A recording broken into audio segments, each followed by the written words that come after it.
Alright folks, so this is the brand new Vantage M2 as well as the Ignite 2 from Polar, which updates the original Ignite and the Vantage M with a lot of features that came out with the Grit X as well as the Vantage V2. But not only that, they updated the design on both of these, and I have to say that these things look pretty good. So these are two very capable fitness watches where both have heart rate sensors, both have GPS for tracking outdoor activities, both have a lot of sport profiles to choose from, both provide a lot of training and recovery feedback, but there are some key differences between these two that may make you want to choose one over the other. So in this video, I hope I can help you figure that out. And if this video does help you out at all, don't be shy about hitting that like button down below, as it definitely helps the channel a lot and I appreciate it. I've already done a good bit of testing with both of these devices, and I do have some data to share in this video, but not quite enough data for what I would call an in-depth review, so I will have some follow-up in-depth reviews of both of these devices and how they perform in a sports and fitness capacity. So just make sure you're subscribed and those notification bells are on for when those videos drop. Before we get into the new features, let's take a close look at these. So Polar made some big strides in the design department with both of these models. The originals were decent enough looking, but these new models really take it up a notch. So the Ignite 2 now has this textured bezel around the case, which I think makes this watch look really attractive. It's still a super lightweight watch, just like the original, coming in right around 36 grams, and it has a nice, soft, stretchy, comfortable band. The Vantage M2 also has the same design cues with a textured bezel, but takes it a step further with matched buttons that also have a nice texture to them. Then they made the right middle button kind of pop with a sort of clear red button that makes it look like you could launch a missile with it. They also updated the band on the M2 with this new duotone band, which is super stretchy, it's nice and comfortable, it's just a really good band. I wasn't necessarily the biggest fan of the bands that came on the original Ignite and the Vantage M, but I have to say that these two bands are great.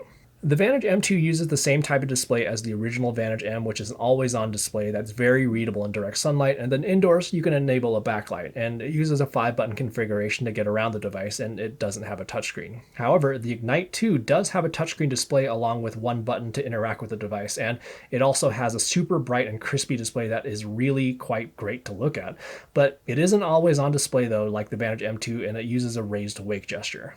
On the smartwatch side of things, they both still display smartphone notifications like the previous models, but Polar's now added the weather information watch face view to both of these watches, which provides a lot of information in the forecast, and they also added music controls to control the music that's playing on your phone, but just note that neither of these have onboard music storage for listening to tunes without your phone nearby. On the battery life end of things, the Ignite 2 should last about 5 days just using it as a normal watch, and then the advertised battery life for recording a GPS activity with heart rate is about 20 hours, which is up from the 17 hours on the original Ignite. However, Polar has added some power save options which allow you to adjust the settings, which could allow you to record up to a 100-hour outdoor activity. With the testing I've already done with the Ignite 2, if you're recording about an hour-long GPS activity per day, you could probably make the Ignite 2 last about 3 to 4 days before having to put it back on the charger. And with the Vantage M2, they've upped that to 7 days for smartwatch mode, which is up from the 5 days on the original Vantage M, and then 30 hours for GPS recording with heart rate. And the Vantage M2 also does have the same power save options, which again allow you to tweak the settings to get up to 100 hours for recording activity.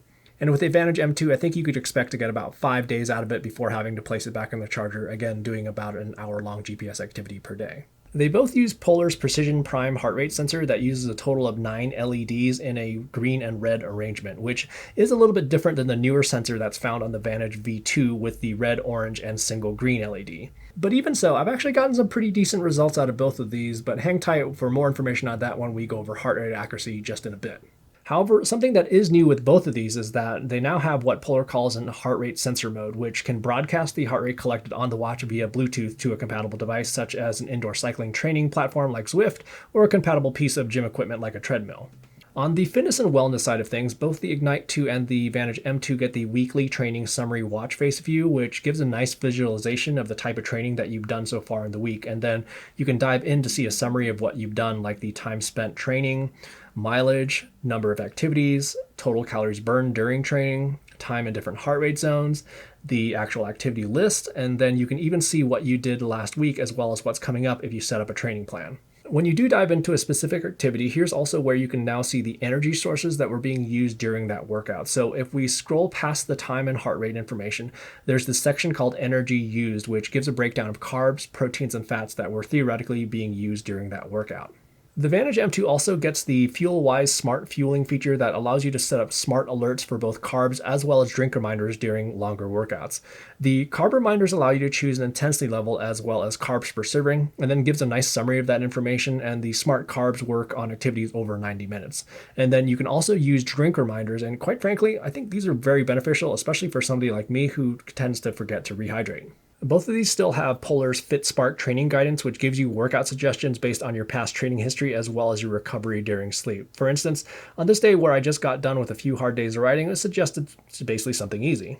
And then here's today where I got very poor sleep the night before because I stayed up way too late editing videos, and after a hard training session, it just suggests that I do some supportive mobility exercises. Which brings us to sleep tracking, which I find to be quite good and extremely detailed, which is what Polar calls nightly recharge.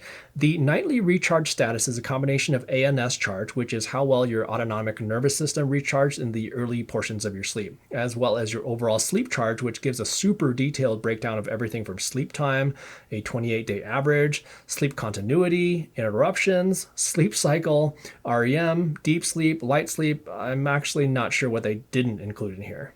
So that's everything new with the Vantage M2 as well as the Ignite 2, and as you can tell, they actually share a lot of similarities, so why would you want to choose one over the other? Well, the main reason that you would want to choose an Vantage M2 over the Ignite 2 is that the Vantage M2 is a multi-sport watch, which means it has a triathlon mode, which allows you to switch easily between a swim, bike, and run event, where the Ignite 2 doesn't come with that functionality.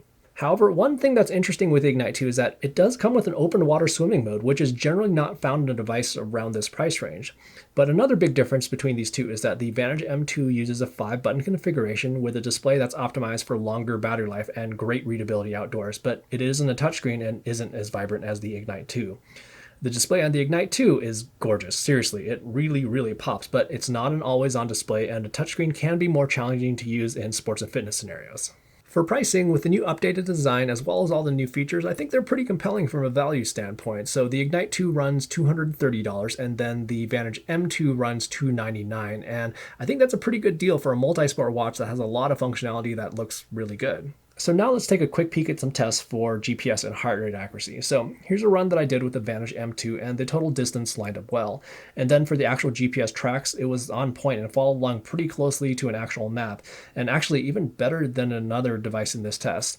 If I had to nitpick, I'd say right down here, it sort of rounded off a sharp out and back that I did just a bit, but that's really minor. From a heart rate standpoint, here is an indoor cycling session with both of them, and well, that's pretty good stuff. There were a few little blips from the Ignite 2 right here in the middle, and then the M2 dipped just a bit right here, but these are great results.